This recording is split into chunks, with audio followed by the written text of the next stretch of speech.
సాధన ఎలా చేయాలి? సాధన అనేది ఒక నిర్దిష్టమైన ఆధ్యాత్మిక లేదా మానసిక అభ్యాసం. ఏదైనా ఒక లక్ష్యాన్ని, జ్ఞానము, భక్తి లేదా మోక్షాన్ని చేరుకోవడానికి క్రమశిక్షణతో నిరంతరం చేసే ప్రయత్నాన్నే సాధన అంటారు.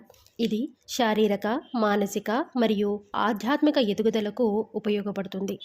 మనసును ఏకాగ్రత చేయడము కేవలం ధ్యానము మరియు జపం ద్వారానే జరుగుతుంది. ఏదైనా ఒక పనిని ప్రతిరోజు ఒక అలవాటుగా మార్చుకోవడం క్రమశిక్షణ అని పిలువబడుతుంది. శ్వాసపై నియంత్రణ మరియు శరీరాన్ని దృఢంగా ఉంచుకోవడం కేవలం ప్రాణాయామం మరియు యోగాసనాల ద్వారానే సాధ్యమవుతుంది.